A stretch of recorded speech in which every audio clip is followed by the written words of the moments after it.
Alrighty, I think we're ready. Let's look at me. Okay. Thanks for bearing with me. I always appreciate it. Appreciate your time. Done this a couple times now. Why are you running again? Well, the reason I'm seeking re-election. Let me start that over. The reason I'm seeking re-election is that, there's still work to do that we haven't accomplished. I feel that we've gotten a few things positive that have been done in the last couple of years, including the establishment of our local crime lab, being able to purchase the flock cameras that many of our cities use as a tool in law enforcement. We've also had the opportunity to reduce regulations here and there where we had the opportunity to help our farmers and businessmen and families, as well as making government a little more user-friendly through things like customer service satisfaction surveys. Those have kind of helped us, let us know when we're doing things right and what we can improve on. However, we still have issues that are facing us. The homeless issue continues to plague our county as well as many other counties throughout the state and nation. I think the grants pass decision by the Supreme Court has opened up some opportunities for us, so we're going to have to take a good look at those as a county and figure out what's the best way to move forward for our citizens as well as the homeless population. We have a serious problem in our courts right now in that we don't have enough attorneys to move the cases forward. In our sheriff's office, although maybe they don't have all the force they would like, they do a pretty good job of apprehending suspects and having them arrested and brought forward to trial. But if we don't have attorneys in place that can try those cases, it's a real problem. We really don't want to release people or just dismiss charges before we've had a chance to know or determine guilt or innocence. We've touched on a lot there. Thank you for that. You mentioned some of the things that there's still work to do. What's the one thing you point to and look at and say, gosh, we need to fix this problem here in the county? Well, to be honest, my biggest concern right now is trying to fix the attorney shortage. As a Board of County Commissioners, we recently made a significant pay raise to our attorneys to try to attract more to the county, as well as a hiring bonus, because it's that critical. The county is not flush with money, but this is an absolute priority because it hits at the base of our public safety and our law and justice system. People have the expectation, and rightly so, that when criminal suspects are apprehended, that they're brought to trial to determine guilt or innocence. Just letting someone know before we've gotten to that point can really put the public at risk, and we don't want that. We can't have that. So for me, that's priority number one, is solving that problem. In addition to the pay raise, we'll look at other things. Last year I went to the legislature to ask for some help with this, with items such as student loan repayment for law school graduates who enter public service as attorneys. So this is something that I'll push for again. I think it's something that can be a real solution or a magnet to bring people into law, into the public service domain of the law. I know you've had this conversation with county leaders as well as your fellow commissioners of just the consistent rise in salaries to be competitive, to bring attorneys to Yakima County. Is there a limit where you look at and say we can only go so far as terms of the financial ability to pay these attorneys? Yeah, there really are limits in how far we can go. As you mentioned, Hunter, just a couple of years ago, we did a major restructuring of our pay plan with the intent that we may not be able to be top of the market, but we've been lagging behind, and it was hurting in our recruitment efforts. So we restructured those. We've raised some pay to several departments throughout the county in the hope of attracting and retaining quality employees. Part of that, the exchange for that, was that we also put in annual performance reviews of employees. I think we have the expectation that if you're getting a good salary for, we need a good job done, good job performance. And so that's the idea that, yes, we want to attract them, but then there's also the expectation that they meet expectations. Now, as far as the issue of, limited funds, it is a concern, and we've had this conversation with our department heads and other elected officials that, our money can only stretch so far, and we've asked the departments to look at creative ways to see, for example, can technology stretch, our abilities to do work? We're going to have to be able to do more and more of that in the future, and we're going to have to look at the very real prospect of maybe rolling back or cutting back on the amount of employees we have in certain areas. I don't I don't say that flippantly. I mean, it's a difficult, gosh, it's a difficult decision to make, but you know, we only can go so far with the money we have. So it sounds like you're willing to do whatever it takes to solve this attorney shortage problem, even if it's looking at other departments to see where you can make cuts. Well, and even we will have to do that, but even within the attorney departments, they have a certain expectation of you know, for example, right now there's 6 or 7 attorneys down, and maybe we don't have the money to hire all 7 attorneys in each department. But if we can get 4 or 5 of them, that would be great. And maybe that's as far as we can go. We're just, and then again, look at technology to be able to stretch our resources and what we can do. I will tell you that, you know, as far as getting help from the legislature, I testified at 6 hearings last legislative session because this is a key issue for our county. If surrounding counties were to go higher, would you be open to revisiting that conversation to go higher than the pay raise you just approved? Well, we've had this conversation with our prosecutor, and we're keeping an eye on other counties, and at least at this point we feel that we've gone to a position that not all of them can go, but who knows, they may decide that's a priority and they raise to compete with us or even pass us. We'll certainly have to revisit it, but we can't do this forever, which is why we have to look at alternative sources or alternative methods and solutions such as student loan repayment to make it more palatable for law students that often are facing a student loan debt of $150,000 to $200,000 when they get out of school. And so I think that's a great tool. Previous to being commissioner, I used to work for a hospital in Sunnyside, and student loan repayment was a great tool that we used to bring doctors into an area that they might not have otherwise considered. It's a fascinating topic. We could talk about that for so long, but we'll transition into the other big issue that you mentioned is homelessness. You mentioned the Supreme Court decision that just came down recently. Have you had ideas on how that could change the approach to homelessness from the county's standpoint? Yeah.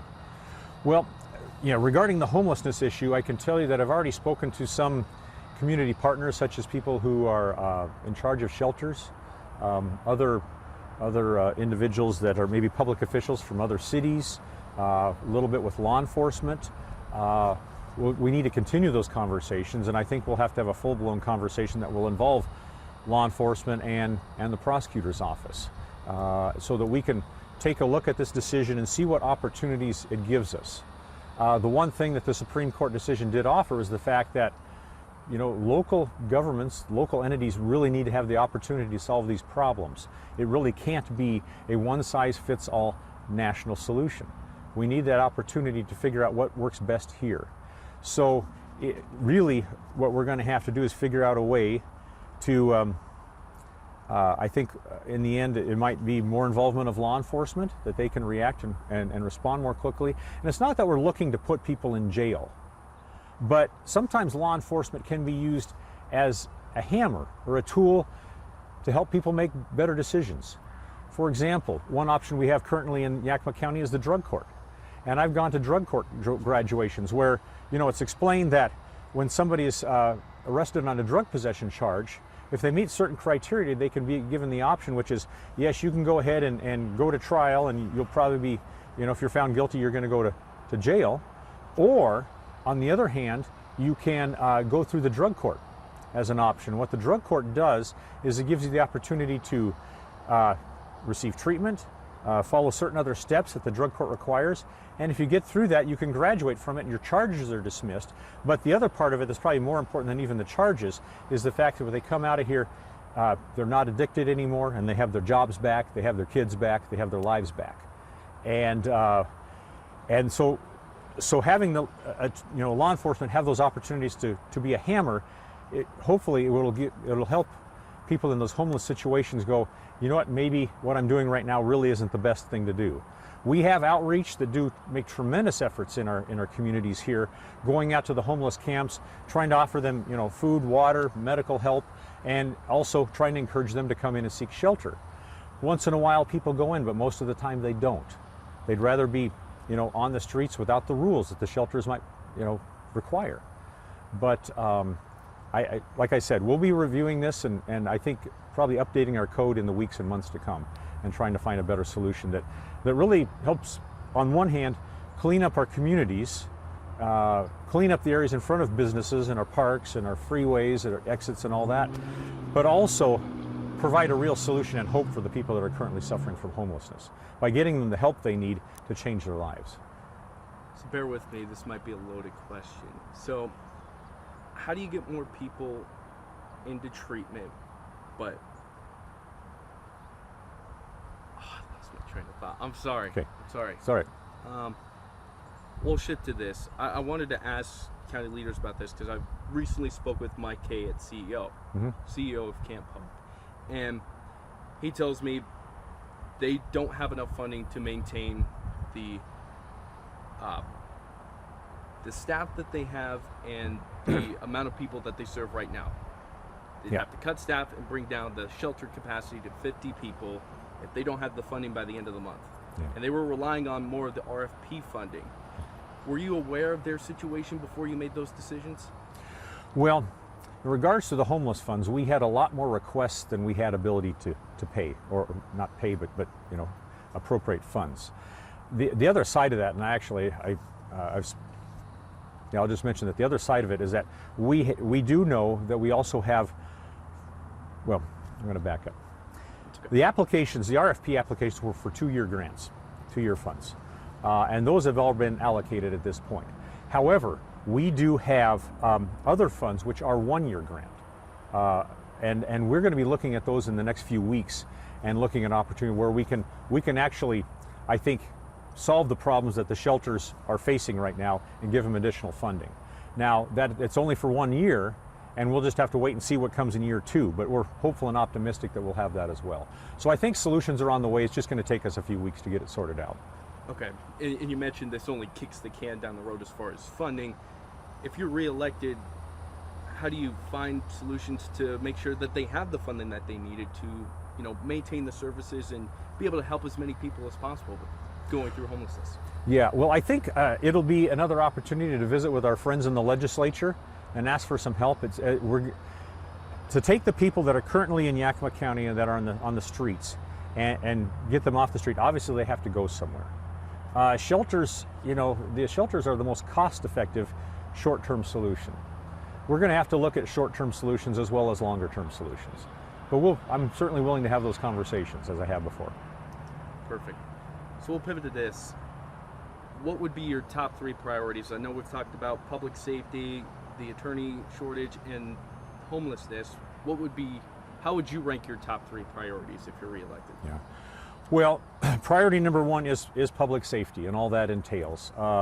And that's made plain to me by the people I talk to every day in the communities. Also, we have to continue to look for solutions for homelessness and drug addiction. Drug addiction is a huge problem in our county because it leads to problems in our healthcare system.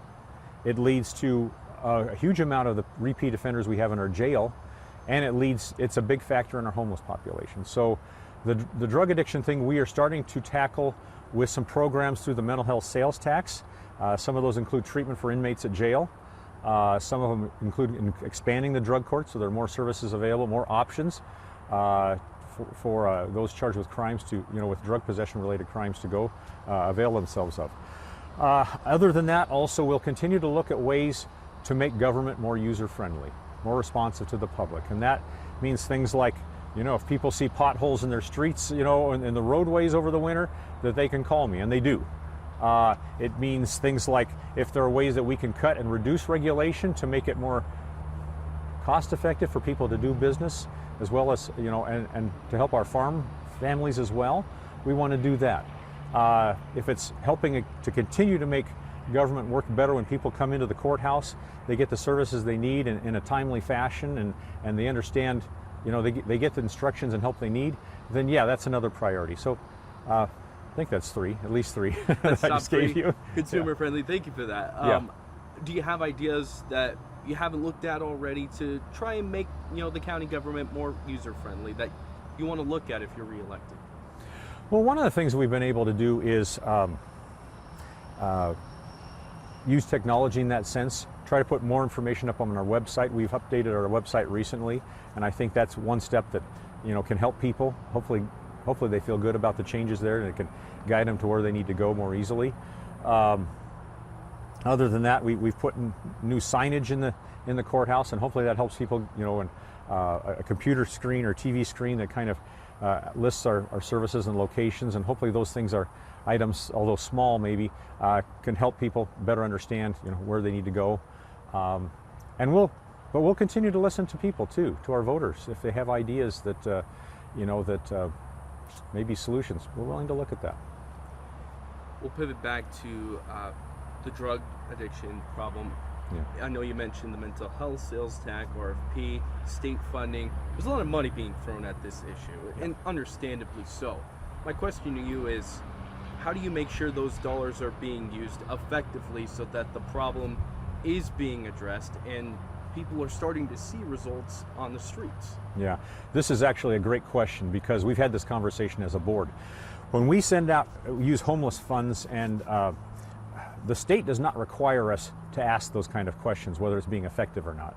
But we as a board have decided that we were going to do that anyway. So actually, at the end of this last 2-year grant cycle, those that were the sub-grantees that received the money from these homeless grants had to provide data for us, and so show how this is helping people progress out of homelessness. And we got some information, and it was helpful. It's not quite as helpful as I would like it to be, so I think for the next round we're going to have to revamp the questions and get a little more detailed with it. But it's a step in the right direction, that they have an understanding that if we're going to fund a program to solve a problem, then it needs to help solve the problem. And so we're working in that direction. I'm pretty pleased with the fact that we have taken that stand. Even though the state doesn't require it, we are requiring it. Thank you for that. We've talked a lot about a lot of issues. I appreciate your time. My last question for you is, you represent the people of the Lower Valley for the last couple of years. Why are you the best candidate to represent them again for the next 2 years? Okay. Well, I think I'm the best candidate for a few reasons. One, I've been here a few years, and it takes a little time to get and to understand the lay of the land and how to work in this framework of being a county commissioner. But more than that, I've had experience in management for 30 years. I managed our family farm. I oversaw personnel. I understand what it's like to work with people, departments, budgets, labor negotiations. Between that at the time at the farm and my time at the hospital, I've had experience in all those areas. I have background in agriculture and healthcare. I'm bilingual. I speak both English and Spanish fluently, which means that I can speak to everybody in the county pretty well. And I think people appreciate that I'm accessible and that I'll listen to the concerns. I had a lady that I know, a friend of mine, who actually has never voted for a Republican in her life until she met me. And she said, "Your campaign theme should be, with Ladon, Linde, every voice is heard." And that really is my goal, to make sure that, whatever side of the aisle you come from, whatever your concern, your background is, I'm here to listen to you. Well, thank you for that, and we'll wrap it up there. Thank you so much for your time, Commissioner. Okay.